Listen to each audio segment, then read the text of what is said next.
Shalom, shalom, shalom, bien-aimés. C'est le pasteur Antoine du Centre chrétien de renouvellement spirituel basé à Yaoundé, au Cameroun. Alléluia. Nous sommes ce matin dans notre plateforme La Voix du Réveil. Je rends grâce à Dieu pour ta vie. Je rends grâce à Dieu pour toi qui es connecté à cette fréquence. Je rends grâce à Dieu pour la suite de notre enseignement sur la manifestation, n'est-ce pas, de la lumière. Et ce matin, nous voulons surtout voir au moins 5 activateurs de la lumière de Christ. Le Seigneur dit dans Matthieu chapitre 5 à partir du verset 14, vous êtes la lumière du monde. Une ville située sur une montagne ne peut être cachée. Et on n'allume pas une lampe pour la mettre sous le boisseau, mais on la met sur le chandelier et elle éclaire tous ceux qui sont dans la maison. Dans la suite de notre enseignement, nous voulons, n'est-ce pas, voir en ce qui nous concerne, à la lumière de la parole de Dieu, n'est-ce pas, pour ce qui relève de notre délivrance lorsque nous traversons des temps extrêmement difficiles ou encore lorsque nous sommes attaqués, oppressés par des forces des ténèbres. Parce que, bien-aimé, toi qui m'écoutes ce matin, tu es sans ignorer que nous vivons dans un contexte de guerre spirituelle. Tout ce que nous vivons sur le plan naturel tire son essence dans le spirituel. Et bien-aimé, le Seigneur nous a bénis, le Seigneur t'a déjà béni et le Seigneur a fait de toi un instrument mis à part pour sa gloire. Le Seigneur a fait de toi, il t'a qualifié afin que tu serves à la louange de sa gloire, afin que tu, n'est-ce pas, sois un porte-flambeau de la flamme de sa gloire, n'est-ce pas, dans ce monde et dans ta famille et dans la nation. Le Seigneur a fait de toi la lumière. Il dit, une lumière, vous êtes la lumière, et une ville située sur une montagne ne peut être cachée. Justement, là où la lumière est manifestée, les ténèbres sont dissipées. Là où la lumière vient se manifester, les ténèbres obligatoirement doivent être dissipées. Ou encore, là où il y a réellement les ténèbres, là où les ténèbres se manifestent, n'est-ce pas, par des œuvres de sorcellerie, par des œuvres de méchanceté, par le mal qui sévit, n'est-ce pas, dans le monde. Oui, dès que la lumière arrive, les ténèbres doivent être dissipées. Et justement, tu es cette ville qui est située sur la montagne de la grâce de Dieu, sur la montagne de la gloire de Dieu. Alléluia. Tu es cette ville qui est située sur une montagne. Alléluia. Et tu ne peux être caché. Tu ne peux être caché. Qu'est-ce que tu as reçu comme enseignement, comme doctrine sur ta vie, sur, n'est-ce pas, ton identité en Christ, sur ta position dans le royaume? Tu es la lumière, quels que soient les défis que tu peux expérimenter, quels que soient les challenges que tu peux expérimenter, les attaques, n'est-ce pas, de sorcellerie, les attaques des puissances, des ténèbres. La Bible dit, nous n'avons pas lutté contre la chair et le sang, mais contre les forces des ténèbres qui se dressent sur notre chemin, sur le chemin de la réalisation de notre destinée. Mais nous sommes la lumière. Par la lumière, tu as autorité. Par la lumière que tu es censé manifester, tu as le pouvoir de régner, tu as le pouvoir de dominer, n'est-ce pas, sur les forces des ténèbres. Alléluia, gloire à Jésus. Beaucoup d'entre nous, nous sommes constamment à la recherche de solutions. Nous sommes à la recherche de délivrance. Nous sommes, n'est-ce pas, prêts à nous vendre moins cher chez un pasteur, n'est-ce pas, chez un prophète. Nous sommes prêts à aller partout, chez des féticheurs, chez des marabouts. Nous sommes prêts à aller à gauche et à droite et à être toujours sujet, n'est-ce pas, à de la ruse de l'ennemi, à de la tromperie. Et puis demain, il pourrait arriver pour la plupart des personnes de faire des témoignages, n'est-ce pas, des témoignages assez négatifs, et de dire j'ai fait des églises, j'étais là, et puis on m'a trompé, et puis on m'a fait ci, on m'a fait ça. Bien-aimé, aujourd'hui tu as l'obligation de revenir à la parole de Dieu. La parole de Dieu est la lumière qui éclaire dans les ténèbres. La parole de Dieu est la lumière qui chasse les ténèbres. La parole de Dieu est la lumière qui dissipe les ténèbres. Et si tu as reçu l'Esprit de Dieu, si tu es né de nouveau, tu as reçu la lumière. Si tu es fondé sur la parole de Christ, si tu es, n'est-ce pas, bâti sur la parole de Dieu, alors tu es censé refléter la lumière. Et quels que soient tes défis, quelles que soient les attaques des ténèbres que tu peux expérimenter, tu as besoin, n'est-ce pas, d'expérimenter, tu as besoin de manifester la lumière que tu portes. Alléluia. Et bien aimé, je vais te lire une portion d'écriture ce matin dans Matthieu. Nous voulons prendre Luc Bien évidemment, nous voulons prendre Luc, gloire à Jésus, Luc chapitre 17, nous voulons prendre à partir du verset 3 au verset 4. La Bible dit, prenez garde à vous-même. Si ton frère a péché, reprends-le. Et s'il se répand, pardonne-lui.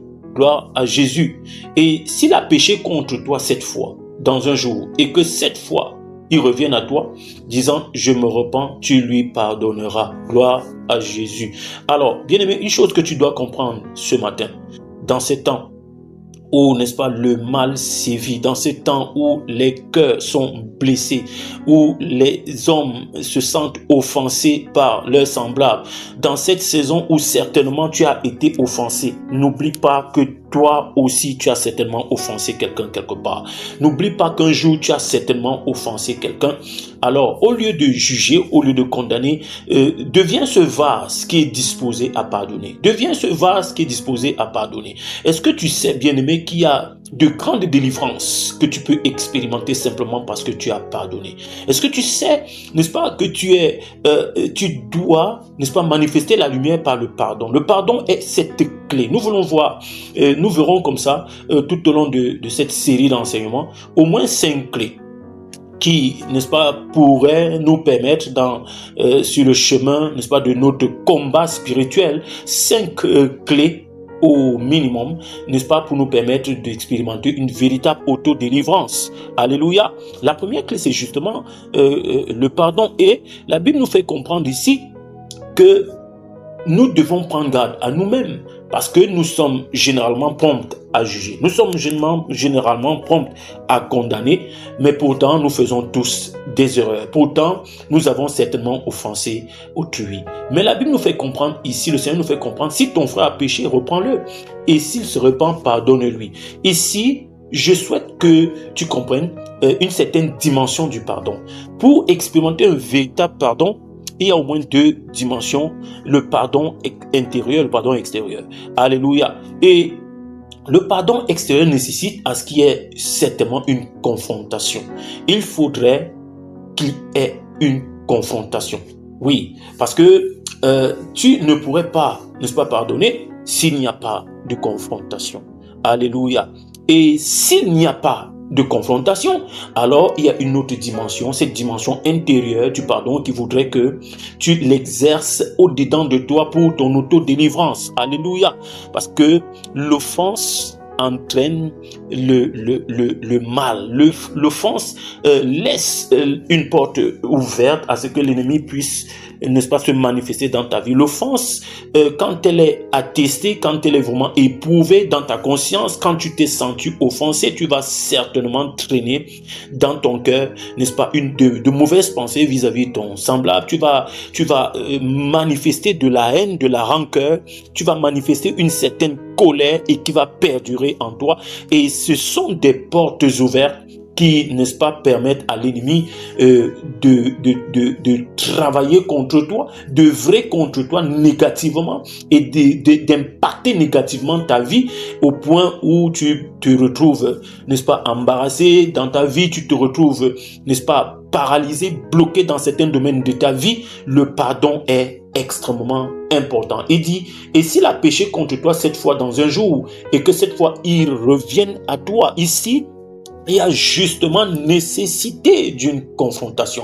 Il y a nécessité d'une confrontation, bien aimé, afin de se libérer, afin d'échanger, afin de parler, afin de communiquer, afin de se libérer. La Bible nous dit dans Matthieu chapitre 5 à partir du verset 23, si donc tu présentes ton offrande à l'autel et que là tu te souviennes que ton frère a quelque chose contre toi, laisse là ton offrande devant l'autel et va d'abord te réconcilier avec ton frère, puis viens présenter ton offrande. Accorde-toi, verset 25, accorde-toi promptement avec ton adversaire pendant que tu es en chemin avec lui, de peur qu'il ne te livre au juge et que le juge ne te livre à l'officier de justice et que tu ne sois mis en prison. Gloire à Jésus. Ici, il y a nécessité, quand nous voyons ici, justement dans cet enseignement du Seigneur, qu'il y a nécessité, n'est-ce pas, d'une certaine confrontation entre des personnes qui soit ont offensé leurs semblables, soit se sentent offensés. Alléluia. Sinon, ta religion est une religion morte. Sinon, ta démarche dans la foi est une démarche morte. Alors, ton amour pour Dieu, n'est-ce pas, va en prendre un coup. Ton adoration pour Dieu va en prendre un coup. Gloire à Jésus. Et tout ce que tu pourrais faire, tout ce que tu pourrais donner comme offrande, tout ce que tu pourrais faire, n'est-ce pas, de manière à plaire à Dieu, tout ce que tu pourrais faire, n'est-ce pas, comme un service à Dieu, n'aurait pas de valeur. Alors tu as besoin certainement, nous avons besoin dans cette saison de pardonner. Nous avons besoin dans cette saison pour expérimenter un pardon qui donne gloire à Dieu, qu'il y ait une confrontation. Bien-aimé, il y aura toujours la confrontation. Alléluia. Oui, parce que l'ennemi va toujours se tenir, n'est-ce pas, sur ton ignorance. L'ennemi va toujours se tenir sur, n'est-ce pas, la difficulté qui va se révéler à toi de pardonner ou encore de reconnaître ton offense, de reconnaître l'offense que tu as faite. Et bien aimé, chacun de nous a une conscience. Et dans ta conscience, oui, le Saint-Esprit va attester de ce que l'offense vient de toi. Le Saint-Esprit pourra aussi attester à un autre qu'il a été réellement offensé et qu'il faudrait qu'il y ait réparation. La Bible nous dit dans Matthieu chapitre 16, à partir du verset 16, il dit à Pierre, et moi, je te dis que tu es Pierre, et que sur cette pierre, je bâtirai mon église, et que les portes du séjour des morts ne prévaudront point contre elle. Verset 19, verset 18, il dit, oui, nous sommes là au verset 19, voilà, il dit, je te donnerai les clés du royaume des cieux. Ce que tu liras sur la terre sera lié dans les cieux. Et ce que tu délieras sur la terre sera délié dans les cieux. Gloire à Jésus-Christ. Oui, les portes du séjour des morts ne prévaudront point contre son église. Le diable, n'est-ce pas, utilise l'offense pour, n'est-ce pas, nous persécuter. Le diable utilise l'offense, n'est-ce pas, comme une porte ouverte pour attaquer notre destinée.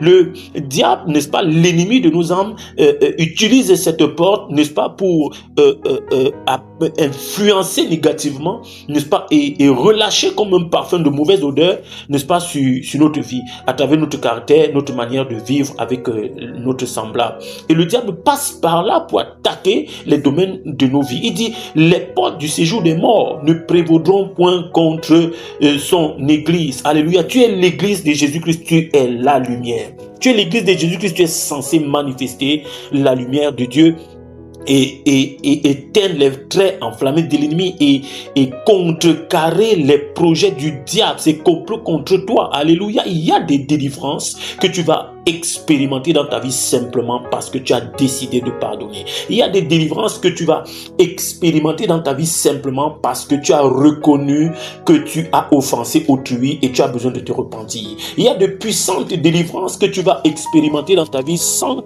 que tu aies expérimenté une imposition des mains quelconque d'un pasteur ou d'un leader religieux. Alléluia. Il y a une délivrance qui t'attend, toi qui m'écoutes certainement dans un domaine de ta vie, tu es persécuté, tu es attaqué par les forces des ténèbres, tu n'y arrives pas du tout. Peut-être qu'à ce niveau, bien-aimé, ouvre ton esprit que le Saint-Esprit te parle.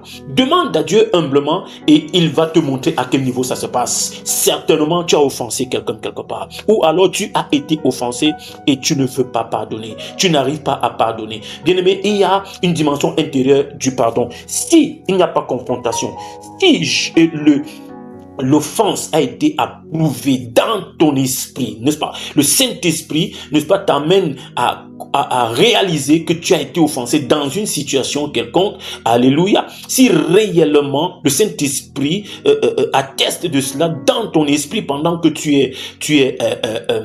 es offensé, pendant que tu es blessé émotionnellement, tu es touché, et si le Saint-Esprit atteste de cela, alors bien aimé, quand bien même il n'y aurait pas de confrontation, alors il y a une dimension spirituelle très puissante dans ton esprit de ce que tu acceptes malgré qu'il n'y ait pas de confrontation, tu acceptes de libérer, tu acceptes de te libérer, tu acceptes de relâcher. Gloire à Jésus. La Bible nous dit dans le livre d'Ésaïe au chapitre 58, à partir du verset 6, il dit, voici le jeûne auquel je prends plaisir. Détache les chaînes de la méchanceté. Dénoue les liens de la servitude. Renvoie libre les opprimés et que l'on rompe toute espèce de joug. Gloire à Jésus. Gloire à Jésus. Partage ton pain avec celui qui a faim et fais entrer dans ta maison les malheureux sans asile. Si tu vois un homme nu, couvre-le et ne te détourne pas de ton semblable. Alors, verset 8, alors, ta lumière poindra comme l'aurore et ta guérison germera promptement. Ta justice marchera devant toi et la gloire de l'Éternel t'accompagnera. Alléluia. Voilà la promesse de Dieu pour celui qui, au plus profond de lui-même, quand bien même tu es offensé, quand bien même il n'y aurait pas, n'est-ce pas, de confrontation, quand bien même celui qui t'a offensé ne viendrait pas vers toi, celui qui t'a offensé ne reconnaîtrait pas qu'il t'a offensé, pour venir vers toi, bien-aimé, tu as besoin de te relâcher. Tu as besoin d'ouvrir ton cœur. Tu as besoin de te tourner vers le Saint-Esprit. La Bible dit, voici le jeûne auquel je prends plaisir. Pendant que tu aurais, n'est-ce pas, besoin de... Pendant que tu vas, n'est-ce pas, penser que tu as besoin tu vas te convaincre que tu as besoin de prendre de longs programmes de jeûne et de prière afin d'expérimenter une telle guérison ou une telle libération. Bien-aimé, tu as besoin simplement d'expérimenter la guérison de ton âme, la guérison au-dedans de ton âme. Ici, il est question de régler de régler la question de l'offense afin que ton âme soit libérée, afin que ton âme soit purifiée, afin que ton âme soit libérée. La Bible dit dans 3 Jean 2, il dit, bien-aimé, je souhaite que tu prospères à tous égards et que tu sois en bonne santé comme prospère l'état de ton âme. Gloire à Jésus. Il dit, alors ta lumière poindra comme l'aurore et ta guérison germera promptement. Ta justice marchera devant toi et la gloire de l'Éternel t'accompagnera. Pourquoi? Parce que le vrai jeûne, tu t'es soumis certainement au vrai jeûne qui est selon Dieu, au vrai jeûne qui est selon le Seigneur. Gloire à Jésus. Il dit, détache les chaînes de la méchanceté. Ça se passe dans ton cœur, ça se passe dans ton cœur. Dénoue les liens de la servitude. Oui, renvoie libre les opprimés. Qui est-ce que tu as gardé dans ton cœur? Et que l'on rompe toute espèce de joug. Oui, qui est-ce que tu as gardé? Qui est-ce que tu as gardé dans ton cœur? Quel est ce joug qui pèse sur toi? Quel est ce joug de colère? Quel est ce joug de colère? Quel est ce joug d'amertume qui pèse sur tes épaules, qui pèse sur toi, bien-aimé? Tu as besoin de relâcher, tu as besoin de pardonner depuis ton cœur, depuis l'intérieur. Alors, quand bien même il y aurait eu confrontation ou pas de confrontation, alléluia, le plus important pour toi, c'est de libérer ton cœur. C'est de libérer ton cœur. Mais encore mieux, c'est mieux, n'est-ce pas, que celui qui a offensé, qu'il prenne conscience de se repentir, qu'il prenne conscience de venir à celui qu'il a offensé afin qu'il y ait confrontation, afin qu'il y ait pardon. Nous devons être conscients de cela. Tu dois être conscient de cela et de te soumettre, n'est-ce pas, à ce principe, à cette clé de délivrance, à cette clé d'autodélivrance, à cette clé de guérison, à cette clé, n'est-ce pas, de gloire, la clé du pardon. Par la confrontation ou sans confrontation, bien-aimé, que ton cœur soit libéré. Avec confrontation ou sans confrontation, bien-aimé, tu as besoin de te libérer et d'avancer. Tu as besoin de te libérer, d'aller un peu plus loin avec le Seigneur dans ta marche avec lui. Tu as besoin de monter, d'aller vers les hauteurs avec le Seigneur selon le véritable jeûne, celui qui se passe dans ton cœur. Alléluia, tu es béni ce matin. Je crois que tu es béni. Nous parlions ici de la clé du pardon pour ton auto-délivrance, la clé du pardon pour la délivrance de ton âme, la clé du pardon pour la délivrance, n'est-ce pas, de certains domaines de ta vie et même pour ta guérison, la guérison à tous les niveaux dans ta vie et même dans ton corps. Tu as besoin d'expérimenter le pardon. Tu as besoin d'expérimenter le pardon. Alléluia. Que le Seigneur te fasse grâce, que le Seigneur nous fasse grâce dans cette saison d'expérimenter la guérison, d'expérimenter la délivrance, d'expérimenter la restauration dans notre parcours avec le Seigneur, dans notre foi, dans les différents domaines de nos vies, et que le Seigneur nous accorde la grâce d'humilier le diable, d'humilier les ténèbres, d'humilier, n'est-ce pas, tous ces forces des ténèbres, de sorcellerie qui se dressent sur le chemin de notre destinée, de les humilier par, n'est-ce pas, la conscience de pardonner et surtout d'accepter n'est-ce pas, de pardonner aux autres ou encore de demander pardon. Que le Seigneur te fasse grâce. C'était le pasteur Antoine du Centre chrétien de renouvellement spirituel basé à Yaoundé au Cameroun. C'était la voix du réveil. Shalom à toi.